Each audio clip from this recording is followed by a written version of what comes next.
The PlayStation 5 Slim has just officially came out, so let's go and see how it compares against the Xbox Series X and see which particular device is a better one for you. Now, there are so many overlapping features between these two, and the funny thing is these are actually basically the best of the best between both. Like the PS5 Slim is the current generation best console that, PlayStation has made, but then the Xbox Series X is the best that Microsoft has made. There's not really been like a successor of the, Xbox Series X yet. I think it might be coming out soon, but so far, I will tell you between both, if you're wanting the better console, there's not really the best one here. They both have exclusive games and exclusive features, but there are so many overlapping features between both, such as the disc tray on the Xbox Series X and the disc tray on the PS5 Slim, and even buying, the non-disc version of the PlayStation 5 Slim and then putting that disc tray in after.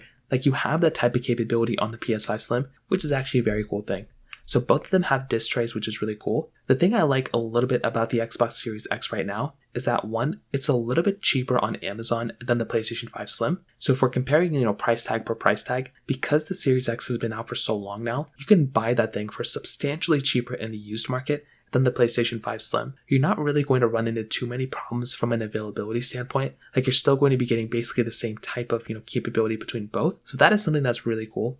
But if you're wanting the console that might be cheaper in the used market, you might want to go for something like the Xbox Series X, just because it's been out for so long and the availability of this thing is just all over the place right now. Now, another big thing is within basically the exterior. I love the design of the PlayStation 5s, and I think those consoles look amazing. By far, some of my most favorite consoles that, PlayStation has ever made. They look amazing. On the Xbox side, I think the Xbox Series X looks really, really nice too, but it looks like a gaming PC. Like, this thing looks a little bit different, and I feel like Microsoft could have done a little bit of a better job here with this design of this console, and I think that in and of itself was a super interesting design choice for Microsoft, especially with the naming convention of that particular console. Another thing that I actually didn't really like about the Xbox Series X, if I'm being completely honest, was the fact that this thing did not have any USB Type-C ports on the outside. The fact that the PlayStation 5 actually has two of them, the Slim one has two of them on the front, where the Series X only has none of them, only one on the the controller. I feel like that was a very, very big,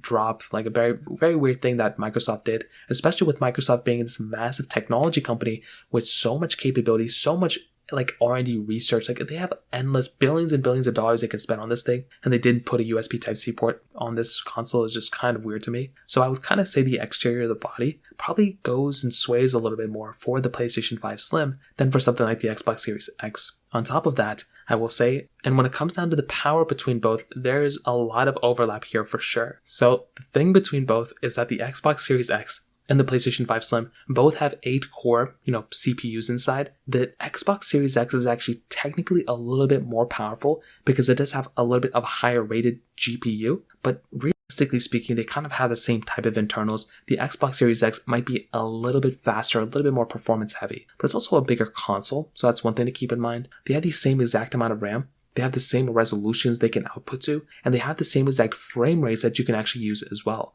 So you can go up to 120 frames per second, which is a very, very nice thing to have. So I think that kind of stuff is a super cool thing to have on these types of devices, which kind of speaks mountains to me in my opinion. Now, beyond that though, I will tell you there's really not a lot of stuff that I'd look at between both and be like, oh, like this console's way better than this or this. It really just comes down to which games do you like playing? Do you like the Xbox exclusive games or do you like PlayStation exclusive games? If you like games that are more so suited for the exclusives like from PlayStation, that might be the console you may want to go to. But I will tell you, and I'll be completely honest, exclusivity between games right now is so low. Like, realistically speaking, if you don't play Halo or some exclusive PlayStation game, you're really not going to care too much. It's not like Nintendo, where like really the best games that they have are only on Nintendo devices. That's not really the case here. You will have so many overlapping games and so many overlapping experiences between both that you're really not going to be feeling like you're missing out on, either one of them, or you're not going to feel like you're missing out on too much from either one of these devices. So what I will tell you is, when it comes down to the Xbox Series X, or when it comes down to the PlayStation 5, I like both of these consoles a lot. I think they're very, very good quality devices. But I will tell you, when it comes down to either one of these, you might be better off purchasing a used Xbox Series X because they are just so much cheaper in the used market. If you want to go brand new, they're basically the same price. You may want to go for the PlayStation 5 Slim because it is that next gen kind of upgraded console. But I don't really think you can go wrong with either one, and I think Microsoft and Sony did a really good job. It really depends on if you like the exclusive features between both, or if there's a cheaper one that you can find, then maybe go down that direction, but that's kind of how I see both these consoles kind of comparing. If you have any other thoughts or questions, let me know in the comment section below. Hit the like button, that would mean so much, but definitely hit that subscribe button. More importantly than everything else, I love every single one of you guys. Hopefully I'll catch you guys in the next video. Peace out till then.